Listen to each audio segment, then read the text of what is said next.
So let me introduce myself. I'm Ed Callahan. I'm part of UC Davis. I'm with the School of Medicine, which is in the Sacramento campus. I want to talk with you today to tell you a little bit of a story that I think is a critical story for us about health disparities and stigma, and how the two items relate, how they relate in us as individuals, and how they relate in us as a culture as we will deal with different groups. So I want to point out that I think we all have a decision that we're in the process of making, that we struggle with, whether we're going to accept the narrative we were born into about diversity and inclusion and stigmatized groups, or whether we're going to be writing our own narrative, and that's going to be a new narrative and a different narrative than what people have experienced before. As we do this, I want to talk a little bit about what I see as some of the cultural roots of health disparities, and talk about what the role of stigma is in developing health disparities, and ask the question of whether or not past LGBTIQ stigma seed health disparities. A real compelling question for all of you who are going to be entering healthcare is, does medicine, does all of healthcare have an ethical obligation to change and reduce LGBTIQ health disparities? But I don't think it can be that narrow. I think a real question is, do we have an ethical obligation to eliminate all health disparities and become allies in that process? I want to also talk about a little bit of what the narrative has been culturally about LGBTIQ people, and whether there's a counter-narrative that we ought to be considering for that. And I want to talk a little bit about the Family Acceptance Project in San Francisco, and also a little bit about the work that we've been doing at UCD Health System to try to end Don't Ask, Don't Tell in medicine and start to improve health care for LGBT people.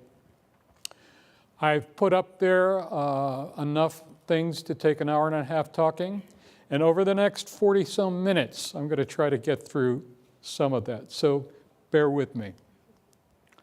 So, what are the definitions of sexual orientation and gender identity? When you walk into a crowded room and you see a whole sea of faces, you'll see some faces that pop for you and people that you would love to get over to meet and talk to. And the people that you feel anxious about approaching and talking to sometimes are a signal about what your sexual orientation is. Who are you drawn to? Who do you want to be with? Gender identity is something that we all have. We all have a sexual orientation. We all have a gender identity. Gender identity usually starts to be clear to kids by the age of 2 or 3. So little boys will say, I am a boy, or one of them might say, I'm a girl. Little girls will say, I am a girl. And someone would say, I'm really a boy. That's gender identity. So let's go through LGBTIQ. L is for lesbians, women attracted sexually and emotionally to other women. G is for gay, men attracted to other men sexually and emotionally. Bisexual people who are those who are attracted to both genders, and it's determined in their life in different ways, depending on the upon the person, about when they feel the love, when they feel the attraction, when they don't. Transsexual people are people who do not feel a part of the gender that they are assigned at birth. So trans people, we can talk about trans men, a person assigned female gender at birth, and they become male, FTM, or trans women, people assigned as male at birth, who in their life discover that they really are women and live as women, MTF. They experience some of the most severe health disparities that we see anyplace. Intersex, these are people with differences in their sexual development. That could be apparent at birth. They could have genitalia that are ambiguous and not clear who they are, or it may not be apparent until they reach puberty and they develop differently from other people of their gender. We have the QQ groups. Q for queer, younger, assertive people get out there and say, I am queer, and deal with it. Queer here, though, isn't very clear. Does that mean that you're attracted to people of your own gender? Does that mean you don't buy the sexual binary of male and female and you're choosing to live someplace not at either end of those poles? So it's a wonderful kind of self-statement that always calls for the next question. Tell me more about that. What does that mean to you? Who are you attracted to? Who do you feel as? What is your life like? Important information. I'm adding an A here because in all diversity work, the groups that we work within, our people that affiliate like us, are always in a minority. And the only time you can get significant work done is by pulling in allies and working with allies. And if you think about it, everyone is diverse. So whenever you're working on a particular issue, you're always going to be dependent on allies. So allies is where we're living. And the fact that you've got this number of people coming here pre-health who are potential allies is tremendous and remarkable. So stigma hurts health. In the United States, we spend more money on health care than any other industrialized nation. Yet we have significant health disparities. The health disparities that we have reliably cluster around groups of people who are stigmatized by the culture. People of color are stigmatized. Women are stigmatized. LGBTIQ populations are stigmatized. Those who speak English as a second language, even those who look like they might speak English as a second language but were born in the US and raised, are told, my, you speak English well. But they're stigmatized by being seen as different, and as a result, have a different experience. Our culture in the Western world has been far too polite to talk about the love that dare not speak its name. And therefore, it was always considered an insult to ask a man if he was gay or straight, because that implied that it wasn't obvious that he wasn't a manly man, heterosexual to begin with. So our culture has some very strange history that gets in the way of providing good health care. We have to get to the point where we're able to have a comfortable conversation about who are you attracted to, how do you express your gender, how do you feel in your gender, etc., if we're going to get past all of this. So where do these stigmas come from? So if you look around the group, it's a great looking group of people. If we were 40,000 years ago, we would all look much more alike than we do right now. We would all be living in Africa before we moved out on that great migration in different ways. As people made the migration, they had to become clustered and had to protect one another and had to watch out for danger. That's built in some survival instincts that oftentimes lead us to reject people who look different from us or who behave differently than we do, or who hold different beliefs about where we came from and who we are. You can all follow the map from Africa, where your ancestors made their journey and where it went. And along the way, they started looking different and they started behaving different and they developed distinct cultures. What was big was that the world was big and overwhelming. There were frightening animals that could kill you at a moment's notice. The saber-toothed tiger was real.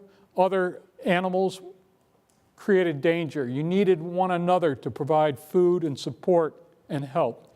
So on those journeys, people became more and more parts of particular cultures and learned how to protect themselves by being a part of that culture. One of the dominant cultures in the Western world has been Judaism. It has had laid down roots that have had a lot of impact on the rest of Western culture. And the beliefs came out of that. And these were beliefs that were formed because they were important for you to be able to recognize members of the tribe. Members of the tribe were people that were safer, less likely to kill you, more likely to feed you, and allow you to be a part of them. These were all small tribes. They were all precarious. You needed as many children as possible because children died of disease. Children were taken off by animals. Other tribes kidnapped people.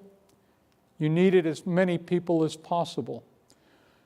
In that journey, people made up different stories to tell the story of who their people were and to recognize themselves from other people.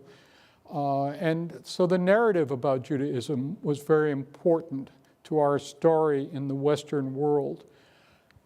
The behaviors that people engaged in were critical to recognizing how you could tell people who were part of the group and people who were not, because the people who were not needed to be shunned and kept away in the process.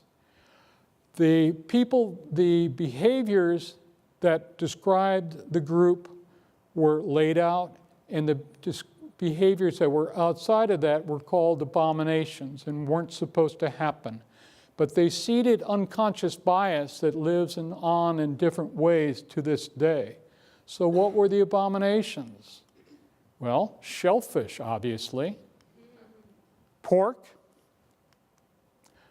Planting two seeds, different seeds in one hole. I tried to find a picture of that, but apparently nobody does it, so there's no pictures recorded of that. But this is what happens. You get hybrids that come when you plant these together. And this is an abomination, because if you look carefully at that vest, that man is daring to wear wool interwoven with silk. And these are two different fabrics, and they were clearly an abomination, and I think we need to find him and give him that feedback. Another abomination was masturbation or spilling the seed on the ground. Fortunately, this man had a fainting couch at the right time. Otherwise, we don't know what would have happened to him.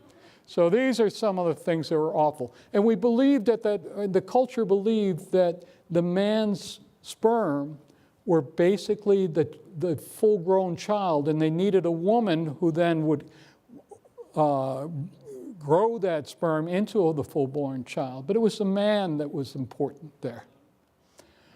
Here's another abomination where two men lying together.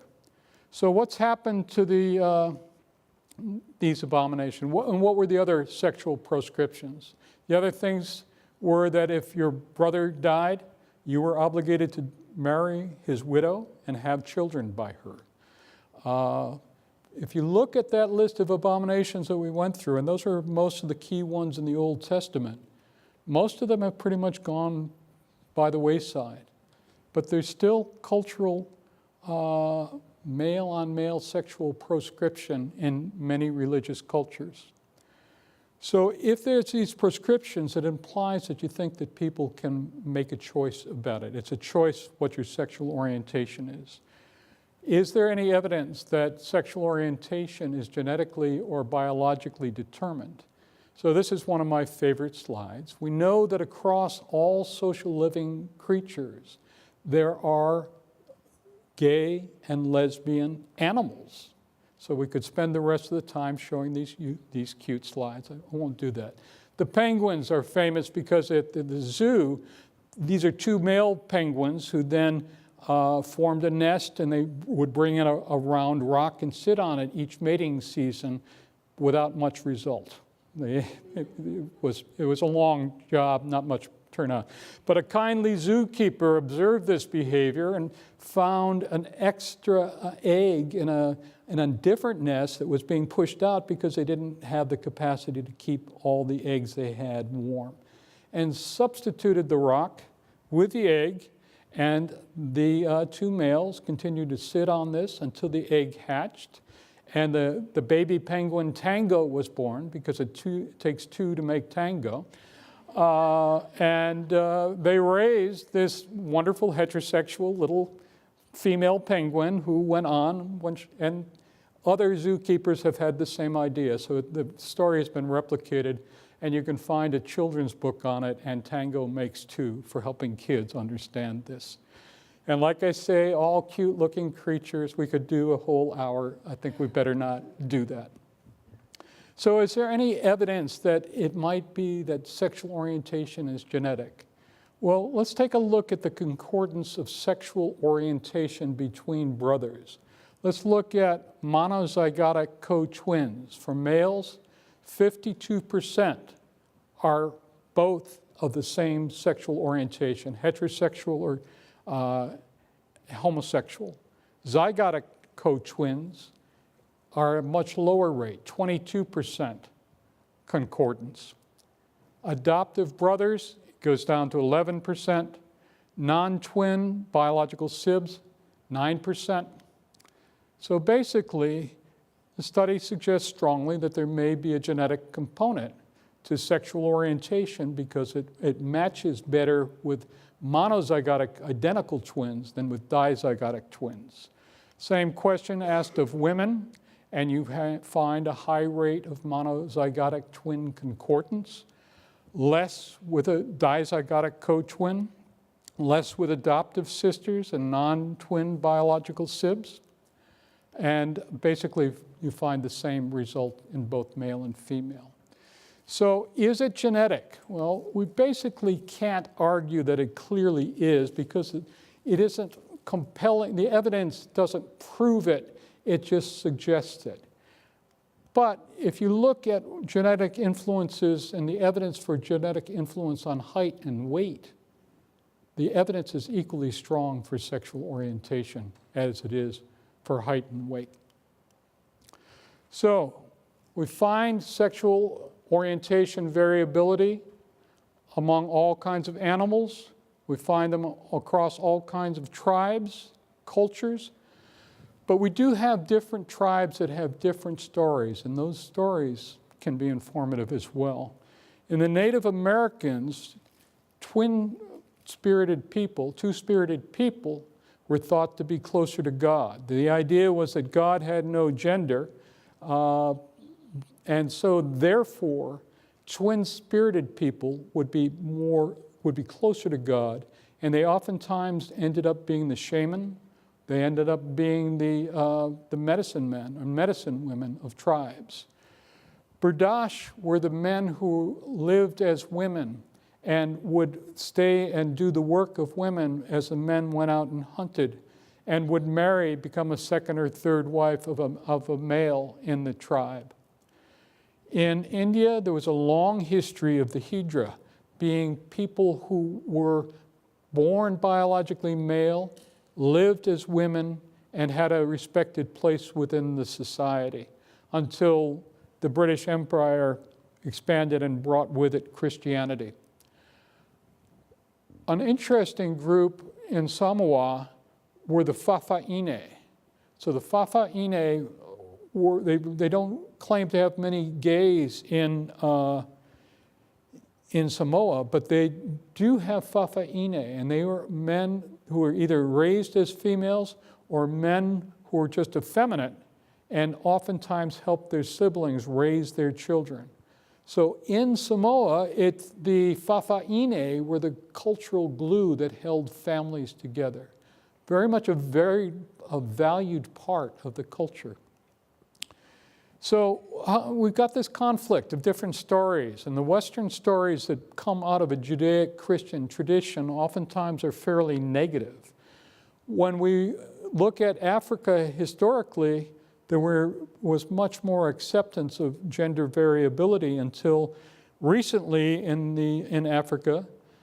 Christian missionaries have come and convinced the African people in Uganda, the leaders in Uganda, that sexual orientation is a choice, and therefore anyone who makes that choice should be killed so that you prevent this from happening in your culture.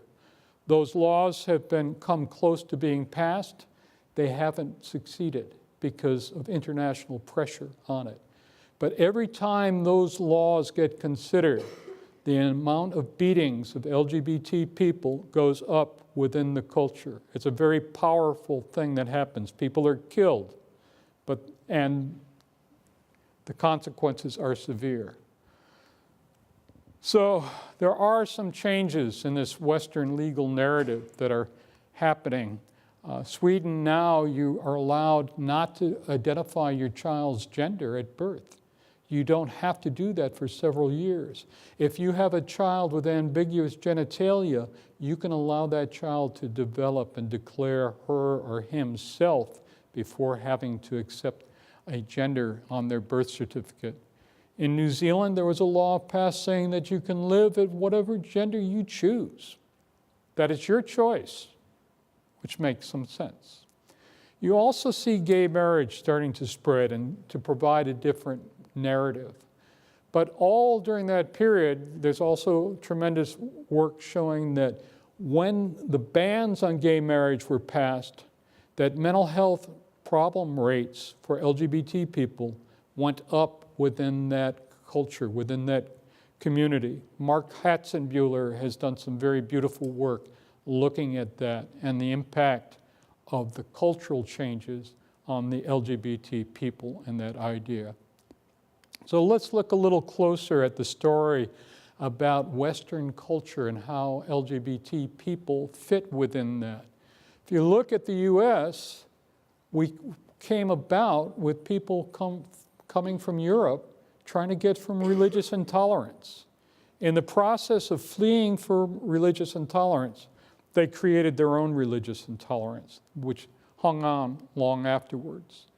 So in the US, LGBTIQ people were seen either as immoral, violating God's law, illegal, against the laws of man, or sick, mentally ill. Psychiatry and psychology felt that LGBT people were mentally ill. How about in California? Before the gold rush, we had the Native American population and Mexican American population, both which are Mexican population. That's a little misnomer there. But they were both cultures that were more accepting of sexual orientation diversity and gender identity diversity. After the gold rush, there was more religion that came in. As that came about, there were increasing laws against same-sex activity, and there became in the 1940s and 50s increased effort to try to stop homosexuality. And in California, if you are arrested once, you could be sent to jail, and your wife and your employer and your family would be notified about what you were arrested for. It would go in the paper. People's lives were pretty much destroyed. A second strike meant that you had to be sent to Atascadero. And it all stemmed out of this 1950s kind of morality that saw homosexuality as as big a scourge as communism. And we have Anita Bryant saying that gays were endangering children. So that increased the amount of activity of sending cops out to cruising areas to arrest men that showed interest in them. If you got arrested a second time, you would be sent to Atascadero State Hospital. You were offered a choice of two treatments, lobotomy or castration, whichever you preferred. That was on the laws in California through 1973. 41 years ago, that was the law here.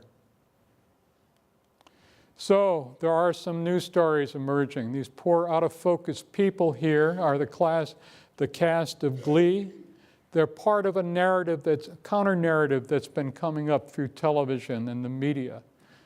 I don't think that they wipe out the prior narrative, but they're doing something about presenting a healthier narrative going forward. So the old story is that the unconscious bias and which we all have, creates laws that people live by, and it determines who's seen as an in-group member and who's an out-group member. LGBTIQQ people have been seen as out-group members and as destructive. What that can result in is bullying in the schools, and sometimes the bullies are people who are dealing with their own difficulty accepting their own attraction to people, same-gender attraction. Cultural bullying sometimes comes from the pulpit, sometimes comes from books, sometimes comes from laws. We see an increase whenever there's a ban on gay marriage, again, Mark Katzenbuehler, that you see increases in LGBT mental health problems.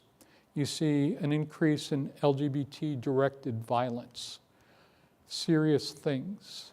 So right now I want to ask you to engage in a little bit of a thought experiment for yourself and think about what you would do if your best friend came out to you as gay. What would you do if your younger sister or younger brother came out to you as gay? What would you do if someday a child not yet born or a child you currently have comes to you as gay or trans?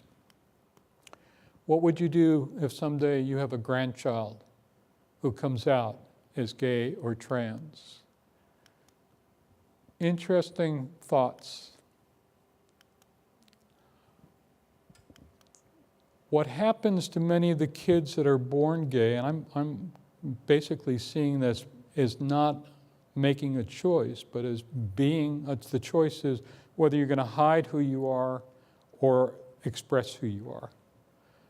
Bullying, rejection in school and families, and triggering minority stress syndrome, producing significant anxiety. So LGBT kids experience more anxiety and depression all through childhood. That anxiety and depression triggers a need for coping behaviors.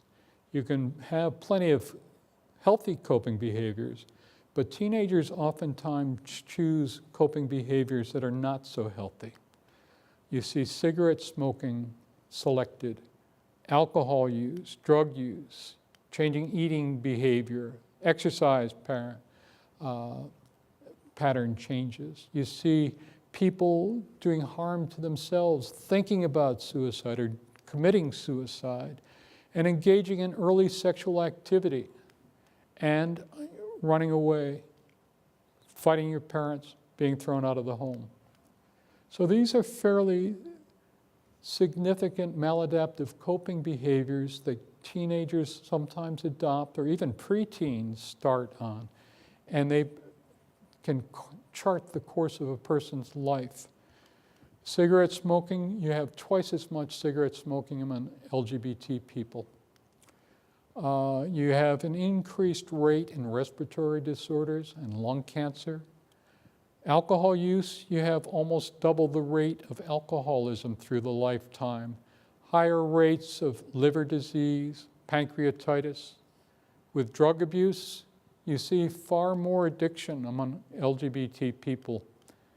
Sex, early sex, increases the risk of sexually transmitted infections and HIV. You see, interestingly, lesbians, if they are exclusive to women, have lower rates of sexually transmitted infections. So in that sense, it's a protective thing for a group in the LGBT continuum. So let's look a little bit about these things. Lesbians of my generation in particular, less over time, have a much higher body mass index than heterosexual peers.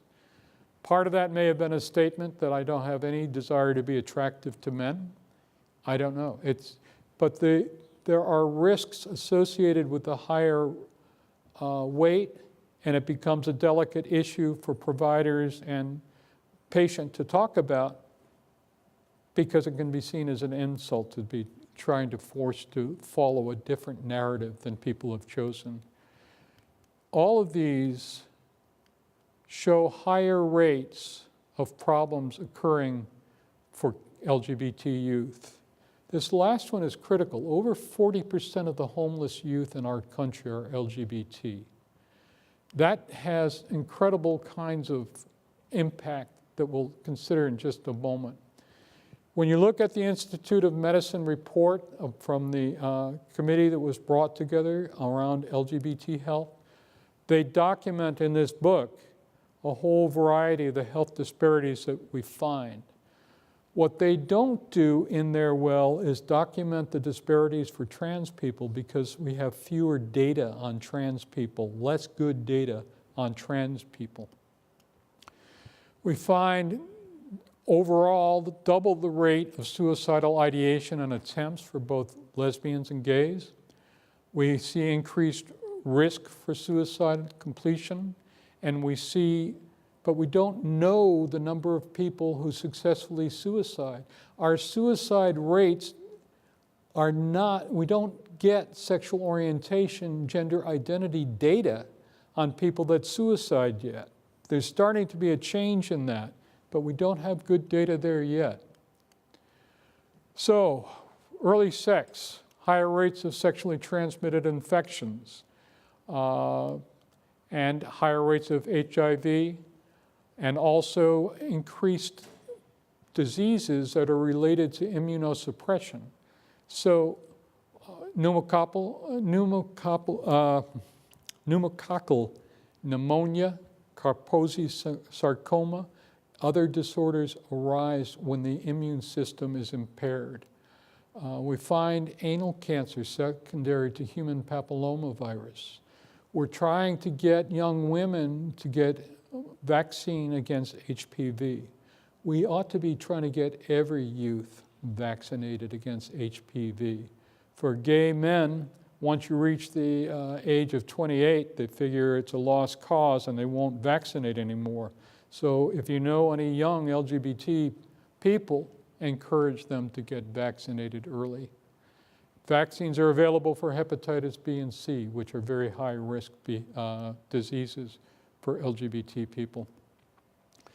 So what about running away? What happens? Leaving the house disrupts your education. You may never recover it. You become vulnerable to physical and sexual abuse from strangers, from partners. You may have sex to survive, to find money, to live, to get food and a place to sleep. And the paradox is that survival sex can be lethal.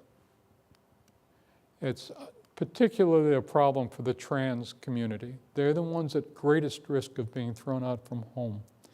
Let me share a little personal story. My brother and his wife adopted a gay boy who was 13 when he entered their home and had been on the streets for about 9 months before finally finding a home. His father was an Air Force officer. He was a direct descendant of 2 presidents. And he was thrown out because he was fooling around with another boy in the garage when his father came home from the Air Force base. His father couldn't tolerate that in his home. So they had a kid that was pretty bright, a great musician, tremendous potential, out on the streets for a long time, finally adopted, but he also became one of the first people to seroconvert to HIV in the 1980s and died in 1985. I don't know, I think he could have had a different course. And I think that we owe people a different course than that. Trans people of color show the highest rates of being thrown out of the house and have the highest rates of harmful health disparities. What happens for trans people doesn't stop there, though. When they go to receive care, they're frequently yelled at. They're frequently called names. We had an experience where a trans person who had been an employee of our hospital came in to get emergent care and presented herself at the desk, showed her name, and there was a problem there. They had her birth name in the medical records from when she had worked there as a man and had created all kinds of humor and mistreatment by staff. We have to do it better. We have to give people dignity. We have to respect trans people as people. We don't need physical harm and emotional harm taking place in the process of giving care. So again, we have terrible data about trans people. It's starting to get better, but being addressed by the wrong pronouns, not having the care you want so that people do things like take treatment into their own hands and mutilate their own genitals in order to provide their own surgery, buying drugs off the street, what you claim are hormones, where you never know what you're really getting. Tremendous kinds of awful things happening there.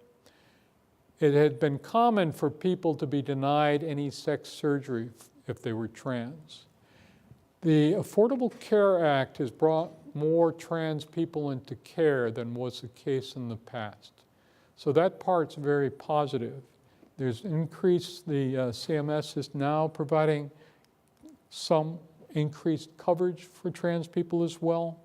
But we still have higher rates of verbal and physical abuse for trans people.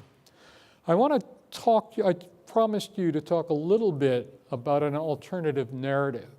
One of them is taking place down the road here in San Francisco, and that's at the hands of, under the leadership of Caitlin Ryan, who is, runs the Family Acceptance Project. The Family Acceptance Project is aimed at providing care for families of faith and families of color. These are two groups of families that oftentimes have the most difficulty accepting LGBT children within their family. So Caitlin's very strong belief is that the LGBT community has gone about this all wrong. When somebody becomes known to the LGBT community, the statement has been, you can have your family of choice. Get away from your family of birth. We'll come over, we'll love you here. And her argument is, why did you give up on that family before they even had a chance? Why shouldn't you educate that family to help them understand and see if you can bring in ways of helping the family to relate to their child and love their child? So Caitlin did some research where she dealt with young adults who are LGBT in San Francisco and asked them what their experience had been when they came out to their families as lesbian, gay, bisexual, or trans. And basically had them endorse which of 50 behaviors their families might have engaged in that were positive, which of 50 behaviors their families might have engaged in that were negative. And then she looked at the current health status of the person filling out the forms and related that to what kind of response they got from their families. So if you compare the kids whose parents were accepting and loving, okay, you just came out as gay or lesbian or bisexual, you're still the same kid that you've always been. We still love you. You'll always be our child.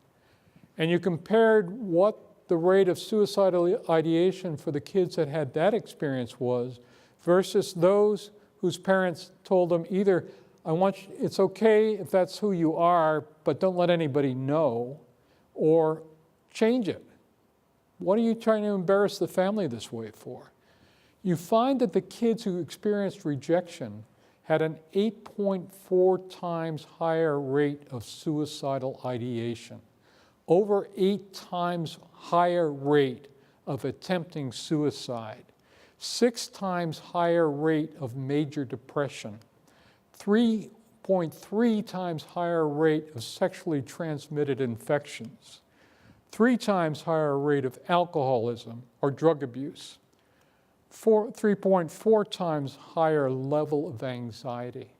So there was impact, powerful impact What would you choose if this was your child who was coming out to you? What would you choose if it was your sibling, your grandchild?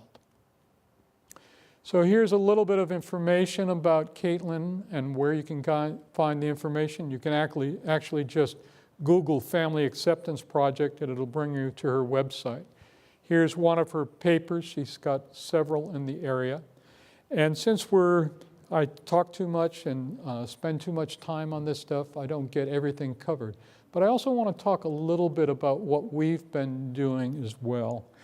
And we've got a paper coming out that really is exploring the issue of whether or not healthcare has an ethical obligation to try to improve, to reduce LGBT healthcare disparities.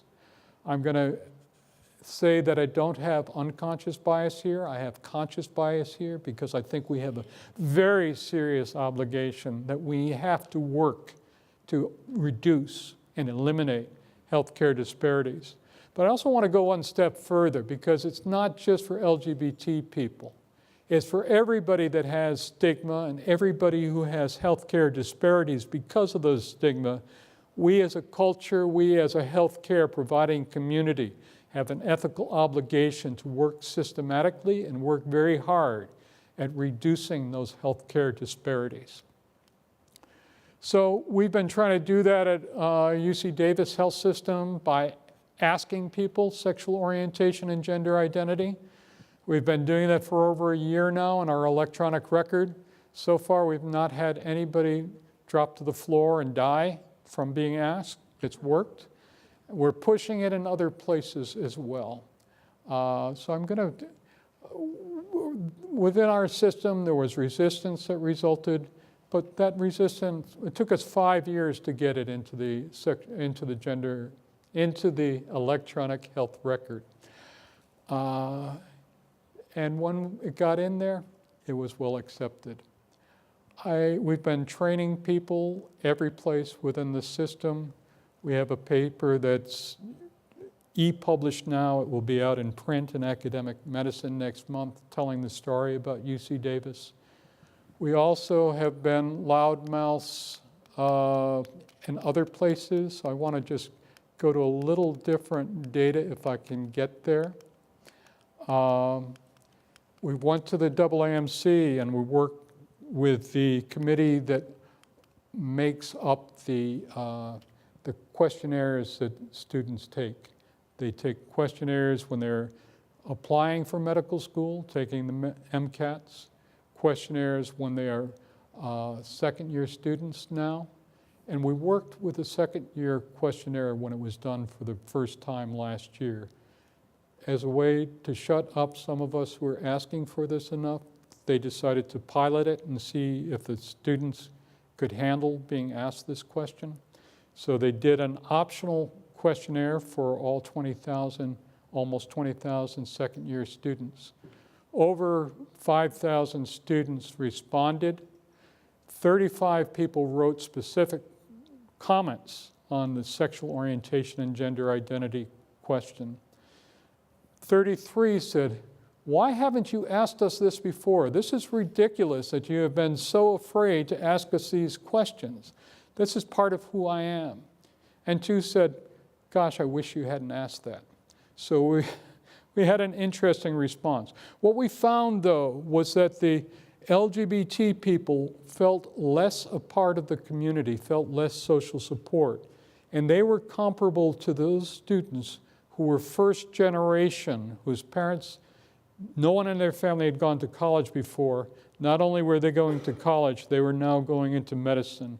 They looked very much like the LGBT kids as feeling like they had less social support, were less a part of the community. So these are people that deserve extra support. And we have to work within our medical schools to provide better support. There will be data published on all the schools in the country now about how their LGBT students are responding, how they're doing within the culture.